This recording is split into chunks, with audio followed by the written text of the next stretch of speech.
Assalamualaikum warahmatullahi wabarakatuh. Perkenalkan, kami dari kelompok 2 Mandat ingin mempresentasikan uji ANOVA. Beranggotakan saya sendiri, Alifia Maharani, dengan NIM belakang 139, dan teman Saya Windy Nurdiana Utami dengan NIM belakang 023.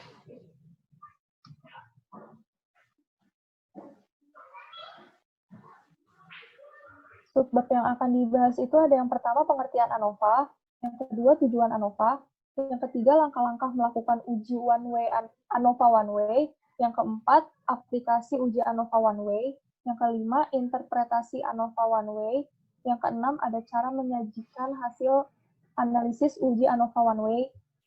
Selanjutnya ada asumsi ANOVA two way, yang kedelapan langkah-langkah melakukan uji ANOVA two way, yang ke-9, interpretasi ANOVA two ways. Yang ke-10, cara menyajikan hasil analisis uji ANOVA two ways. Dan yang terakhir ada contoh ANOVA one way dan two way pada artikel jurnal.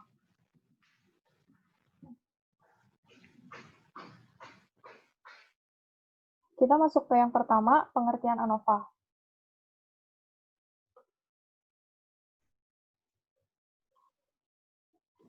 ANOVA merupakan singkatan dari Analysis of Variance. Analysis of Variance adalah salah satu uji komparatif yang digunakan untuk menguji perbedaan mean atau rata-rata data lebih dari dua kelompok. Misalnya, kita ingin mengetahui apakah ada perbedaan rata-rata IQ antara siswa kelas 1, 2, dan kelas 3. Ada dua jenis ANOVA, yaitu analisis varian satu faktor atau one-way ANOVA dan two-ways ANOVA.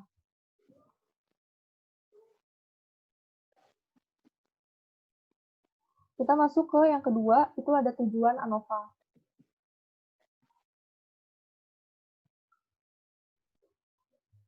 Tujuannya itu adalah untuk mengetahui ada atau tidaknya perbedaan rata-rata untuk lebih dari dua kelompok sampel yang tidak berhubungan.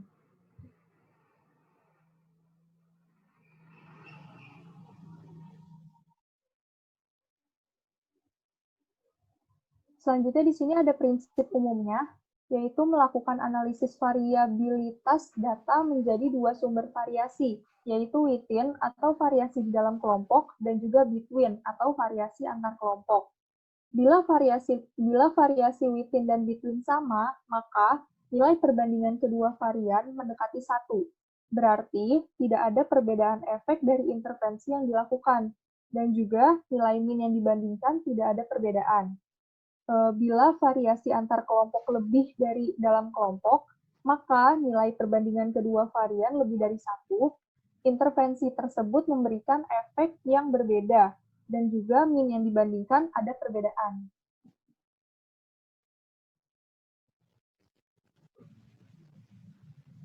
Selanjutnya kita masuk ke langkah-langkah melakukan uji ANOVA.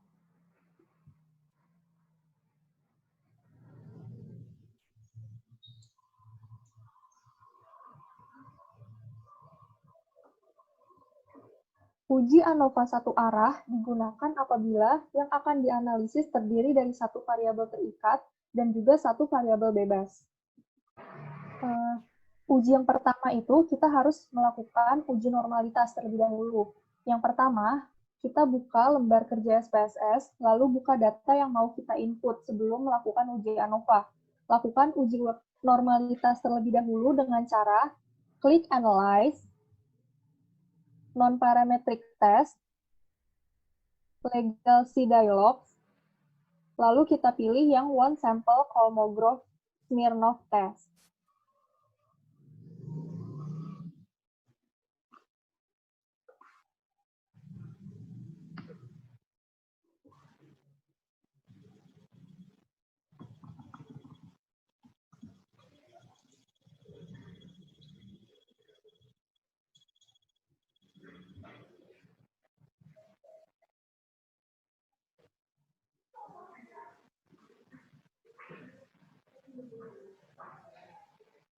Selanjutnya, yang kedua, kita memasukkan variabel berat bayi lahir ke dalam tes variabel list seperti yang ada di gambar.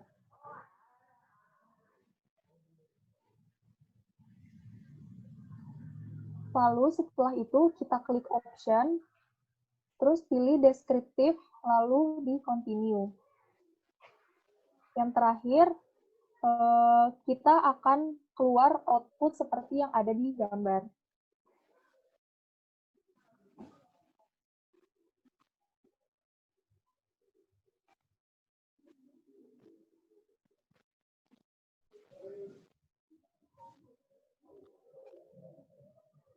Nah, jika kita sudah melakukan uji normalitas seperti yang di sebelumnya, selanjutnya kita akan melakukan uji ANOVA. Pilih dan klik Analyze. Dalam hal ini, kita membandingkan berat lahir bayi dengan faktor didik. Yang pertama, kita buka Analyze, lalu pilih dan klik Compare Means, dan selanjutnya pilih One Way ANOVA.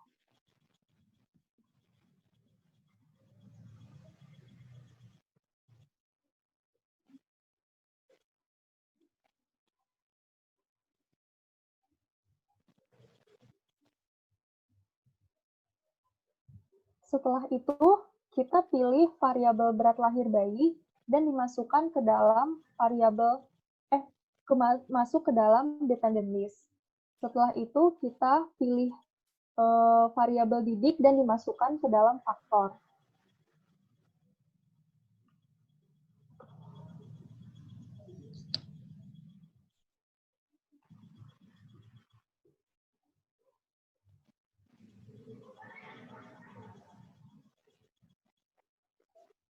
Lalu selanjutnya, kita pilih post hoc multiple comparison di sebelah kanan di bawah kontras. Lalu pilih yang Bonferroni, dan juga setelah itu kita klik continue.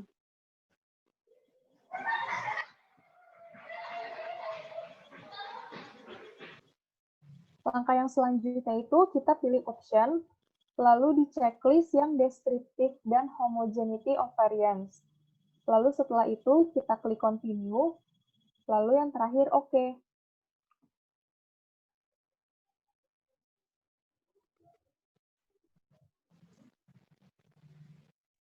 Kita masuk ke subbab yang selanjutnya, ada aplikasi uji ANOVA.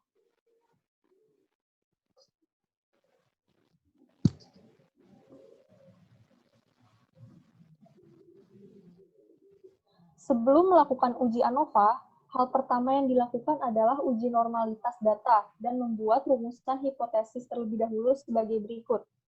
HO itu adalah tidak ada hubungan antara tingkat pendidikan ibu dengan berat bayi.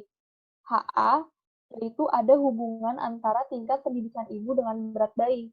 Jadi dapat dilihat hasil dari uji ANOVA satu arah atau one way ANOVA sama seperti tujuannya, yaitu menguji beberapa perbedaan rata-rata antar kelompok.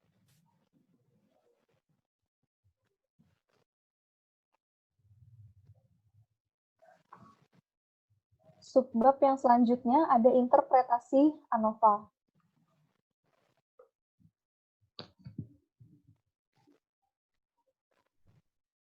Nah, dari output yang kita sudah kerjakan tadi, dapat dilihat bahwa rata-rata berat bayi pada ibu dengan pendidikan SD itu adalah 2.683,45 gram. Pada ibu dengan pendidikan SMP adalah 2.630,91 gram, dan pada ibu berpendidikan SMA adalah 2.751,86 gram. Standar deviasi, nilai minimum maksimum, dan interval 95% tingkat kepercayaan juga diperlihatkan.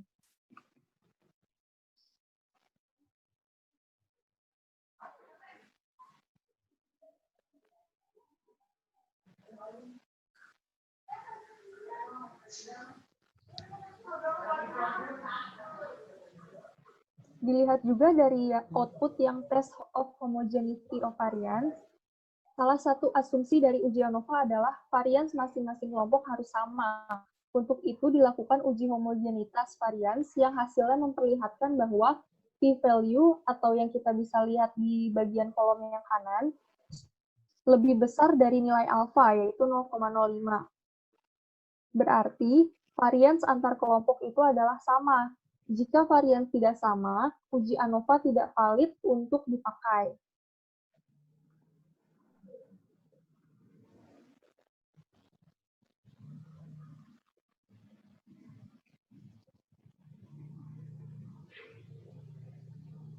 Selanjutnya kita lihat di output yang bagian ANOVA, bahwa pada hasil di atas diperoleh nilai ANOVA F sebesar 0,427 dengan p-value-nya 0,654.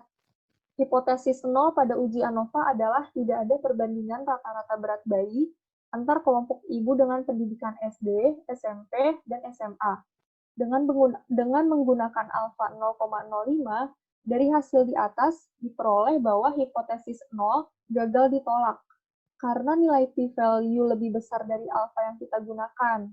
Sehingga kita menyimpulkan bahwa tidak ada perbandingan berat bayi dari ketiga kelompok ibu tersebut.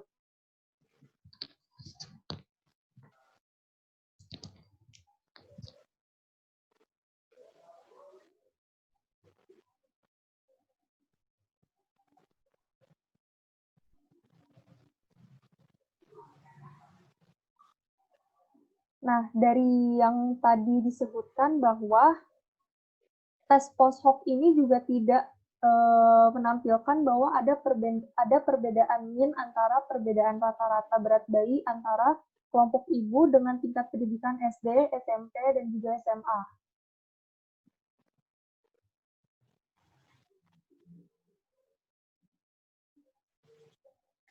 Selanjutnya kita lihat output perbandingan sosial ekonomi dengan berat lahir bayi. Di sini dilihat hasilnya bahwa rata-rata berat bayi pada ibu dengan tingkat sosek rendah itu sebesar 2.671,12 gram, pada ibu dengan tingkat sosek menengah adalah 2.572,29 gram, dan pada ibu dengan tingkat sosek atas adalah 2.786,69 gram. Standar deviasi, nilai minimum maksimum, dan interval 95% tingkat kepercayaan juga diperlihatkan.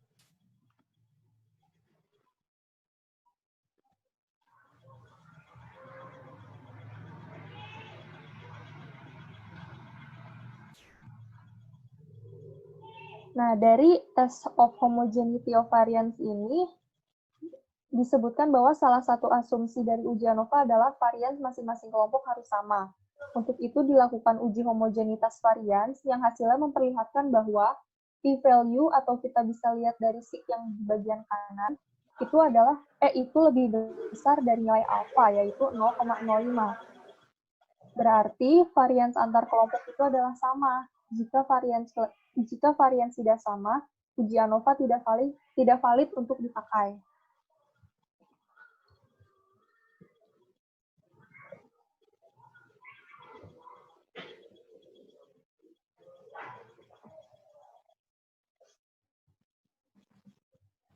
Pada output di atas diperoleh nilai ANOVA F sebesar 1,370 dengan p-value 0,259. Hipotesis 0 pada uji ANOVA adalah tidak ada perbedaan rata-rata berat bayi antara kelompok ibu dengan tingkat sosek rendah, menengah, dan juga tinggi. Sedangkan hipotesis alternatifnya adalah salah satu nilai rata-rata berat bayi berbeda dengan lainnya. Dengan menggunakan alfa 0,05, dari hasil di atas diperoleh bahwa hipotesis 0 gagal ditolak karena nilai p-value lebih besar dari alfa yang kita gunakan, sehingga kita dapat menyimpulkan tidak ada perbedaan berat bayi antara ketiga kelompok ibu tersebut.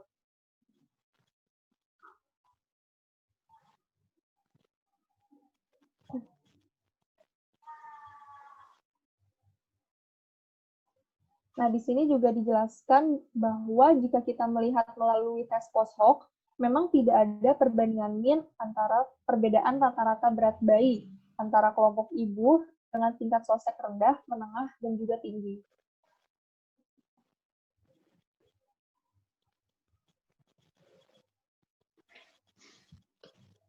Selanjutnya ada cara menyajikan hasil analisis uji ANOVA.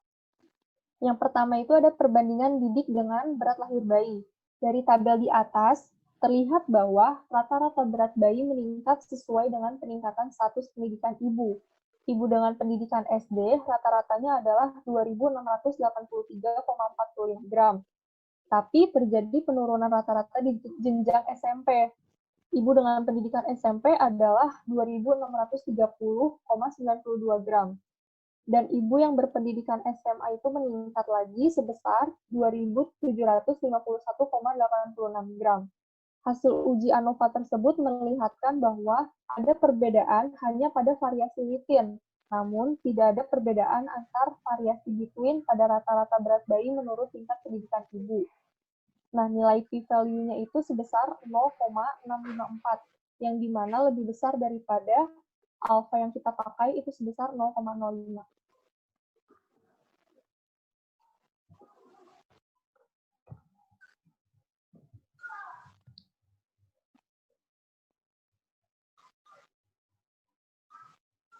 Nah, dari kesimpulan yang bisa diambil bahwa p-value lebih besar dari alfa, maka analisis lebih lanjut membuktikan bahwa tidak ada kelompok yang berbeda signifikan.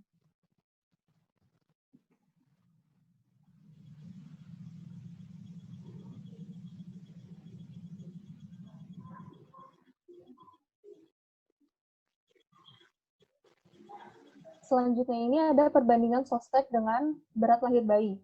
Pada tabel di atas itu terlihat bahwa rata-rata berat bayi meningkat sesuai dengan peningkatan status sosek ibu. Ibu dengan sosek rendah rata-ratanya adalah 2.671,12 gram. Tetapi terjadi penurunan juga di rata-rata sosek menengah, yaitu sebesar 2.572,29 gram. Dan pada tingkat sosek yang atas terjadi kenaikan lagi sebesar 2.693,48 gram. Dari hasil uji ANOVA tersebut memperlihatkan bahwa ada perbedaan hanya pada variasi within, tapi tidak dengan variasi between pada rata-rata berat bayi menurut tingkat sosek. Disebutkan juga bahwa p-value-nya sebesar 0,259 yang dimana lebih besar dari alfa yang kita gunakan, sebesar 0,05.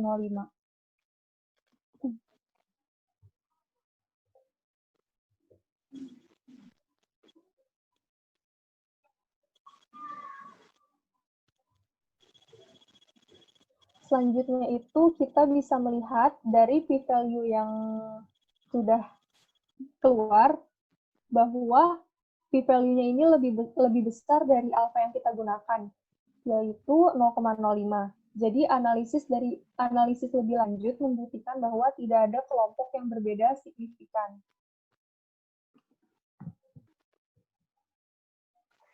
Selanjutnya, ANOVA two-way. ANOVA two-way digunakan bila sumber keragaman dua faktor, variabel terikat berskala numerik dan variabel independen berskala kategorik berjumlah 2 buah. Dapat melihat interaksi antara dua faktor atau treatment. Contoh kasusnya itu yang pertama melihat perbedaan tekanan darah dengan jenis obat yang diberikan dan jenis kelamin. Yang kedua melihat lama hari rawat inap menurut kelas perawatan dan usia pasien, bayi atau balita dan umum. Lalu yang ketiga melihat perbedaan kesembuhan pasien dengan jenis terapi dan tingkatan stadium penyakit.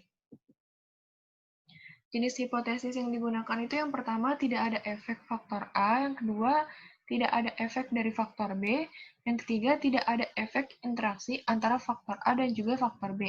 Asumsi yang digunakan, yang pertama data bersifat independen, kedua data berdistribusi normal, dan yang ketiga data memiliki varian yang sama. Langkah-langkah melakukan uji ANOVA two-way. Yang pertama, buka aplikasi SPSS. Lalu, buka file data untuk uji ANOVA two-way. Selanjutnya, lakukan uji normalitas untuk menentukan data sudah berdistribusi normal atau belum.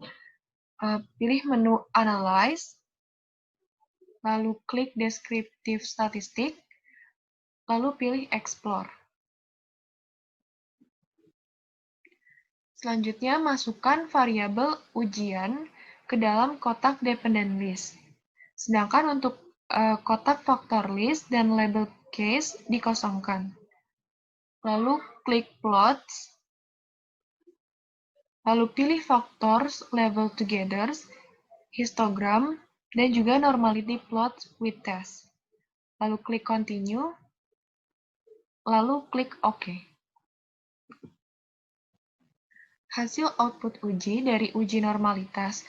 Berdasarkan uji normalitas dengan jumlah data 112 responden dan CI sebesar 95%, diperoleh nilai skewness-nya sebesar minus 0,22 dan standar error skewness-nya 0,228, sehingga didapatkan rasio skewness sebesar minus 0,986.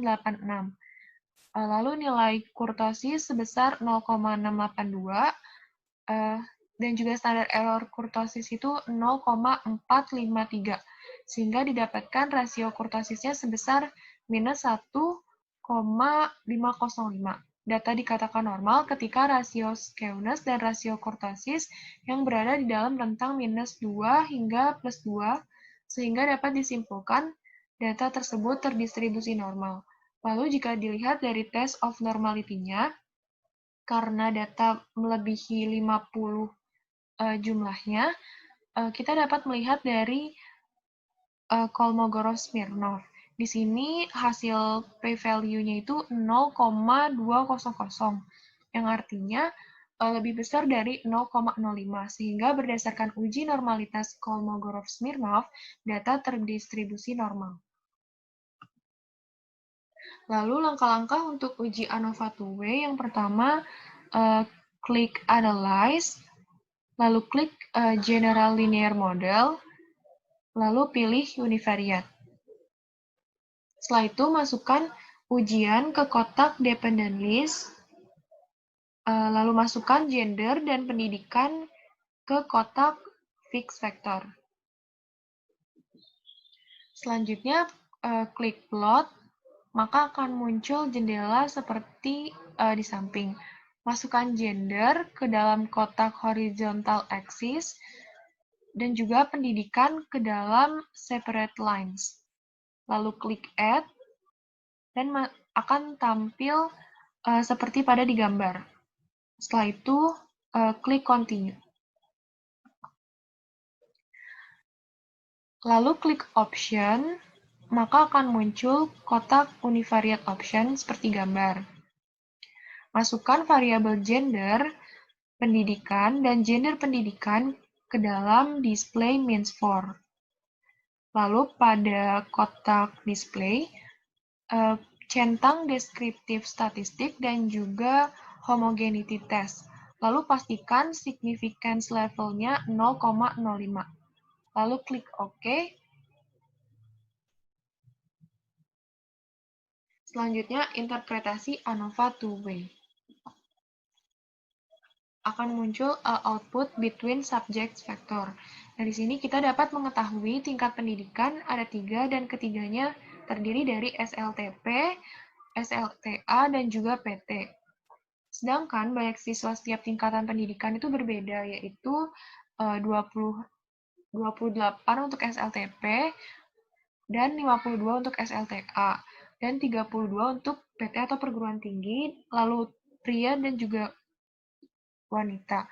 Jadi jumlah keseluruhan adalah 112 siswa, didapat dari 53 pria dan 59 wanita. Selanjutnya, output deskriptif statistik. Di sini kita mengetahui deskripsi hasil dari ujian setiap gender berdasarkan pendidikan. Misalnya, siswa pria dengan pendidikan SLTP diperoleh nilai minnya sebesar 47,47. Standar deviasinya 22,842, dan jumlah siswa pria dengan pendidikan SLTP sebanyak 17 siswa. Begitu juga seterusnya. Di sini kita belum bisa mengambil kesimpulan karena hanya deskripsi data saja. Selanjutnya ada output Levin's test of equality of error variances. Dari gambar ini diperoleh nilai sig-nya itu 0,786. Nilai sig-nya ini lebih besar dari 0,05, yaitu syarat homogenitas. Artinya, ketiga sampel itu mempunyai varians yang sama, atau sudah memenuhi syarat uji ANOVA. Selanjutnya, terdapat output test of between subjects effect. Dasar pengambilan keputusannya itu, jika nilai sigma itu lebih besar dari 0,05, maka tidak ada perbedaan signifikan antara hasil ujian dengan variabel faktor. Jika nilai sigma lebih kecil dari 0,05, maka ada perbedaan signifikan antara hasil ujian dengan variabel faktor. Keputusannya itu hasil ujian tidak ada perbedaan signifikan menurut gender. Karena nilai sigma itu 0,320. Lalu hasil ujian ada perbedaan signifikan menurut pendidikan karena nilai sigma 0,039. Lalu hasil ujian ada perbedaan menurut gender dan pendidikan karena nilai sigma 0,033. Untuk menilai adanya perbedaan signifikan antar kelompok, maka dilakukan uji lanjut. Langkah-langkah post-hoc test masih sama seperti uji ANOVA saat ada di langkah kedua seperti di gambar. Lalu pilih post-hoc. Setelah itu pada kotak factors, pindahkan pendidikan ke dalam kotak post-hoc test form. Di sana ada beberapa pilihan untuk uji lanjut, dan di sini kita menggunakan uji Bonferroni. Lalu klik continue, lalu klik OK. Output yang dihasilkan yaitu multiple comparison. Untuk mengetahui kelompok mana saja yang berbeda, maka perbedaan signifikan dapat ditandai dengan tanda bintang pada ujung kanan atas. Misalnya di sini pada SLTP dan juga perguruan tinggi. Maka terdapat perbedaan secara signifikan pada pendidikan SLTP dan juga perguruan tinggi. Selanjutnya, cara menyajikan hasil analisis uji ANOVA two-way. Penyajian data ANOVA two-way berdasarkan tabel dapat dijelaskan bahwa pengaruh faktor gender terhadap hasil ujian diperoleh nilai signifikansi lebih dari 0,05, sehingga HO gagal ditolak. Artinya, faktor gender secara signifikan tidak berpengaruh langsung terhadap hasil ujian siswa. Pengaruh faktor pendidikan terhadap hasil ujian diperoleh nilai signifikansi kurang dari 0,05, sehingga HO ditolak. Artinya, faktor gender secara signifikan berpengaruh langsung terhadap hasil ujian siswa. Lalu, pengaruh faktor gender dan pendidikan secara bersama-sama diperoleh nilai signifikansi kurang dari 0,05, sehingga HO ditolak. Artinya, faktor gender dan pendidikan secara signifikan terdapat pengaruh interaksi terhadap hasil ujian siswa. Selanjutnya, berdasarkan tabel, rata-rata hasil ujian yang dipengaruhi oleh faktor pendidikan menunjukkan bahwa SLTP secara signifikan sama dengan SLTA. SLTP secara signifikan berbeda dengan perguruan tinggi. SLTA secara signifikan sama dengan SLTP. SLTA secara signifikan berbeda dengan PT. PT secara signifikan berbeda dengan SLTP. Dan PT secara signifikan berbeda dengan SLTA. Selanjutnya ada contoh ANOVA one-way dan two-way pada artikel jurnal. Di sini data dianalisis secara deskriptif analitik dengan uji ANOVA. Hasil uji one-way ANOVA didapatkan bahwa p-value-nya itu 0,999. Berarti alfanya itu 5% dan dapat disimpulkan tidak ada perbedaan kematian larva dan pupa pada kelima dosis. Lalu hasil pengujian menunjukkan bahwa dosis 0,5, 0,75, 1,0, 1,5, dan 2 mili per meter kuadrat kurang efektif digunakan untuk membunuh larva atau pupa nyamuk vektor DBD. Larvisida dan pestisida dinyatakan efektif apabila kematian larva dan pupa minimal 80%. Selanjutnya ada uji two-way ANOVA. Berdasarkan tabel 1 dapat dilihat tidak terdapat perbedaan yang bermakna antara usia, jenis kelamin, dan juga berat badan, tinggi badan, dan status gizi di antara kedua kelompok. Lalu pada tabel kedua menunjukkan tidak ada perbedaan bermakna. Rata-rata kadar total antioksidan serum dengan kelompok yang diuji dari sebelum dan sesudah itu menunjukkan adanya peningkatan. Lalu pada tabel ketiga, terlihat tidak terdapat perbedaan bermakna pada perlakuan antara yang diberikan vitamin C dengan placebo. Lalu diperoleh juga p-value-nya itu 0,202, yang artinya terdapat perbedaan bermakna pada perubahan kadar total antioksidan serum berdasarkan waktu. Dan terdapat juga interaksi antara perubahan kadar total antioksidan serum berdasarkan waktu dengan perlakuan, karena p-value-nya itu 0,01. Berikut daftar pustaka yang kami gunakan dalam menyusun materi. Sekian presentasi dari kelompok kami, kurang lebihnya mohon maaf. Wassalamualaikum warahmatullahi wabarakatuh.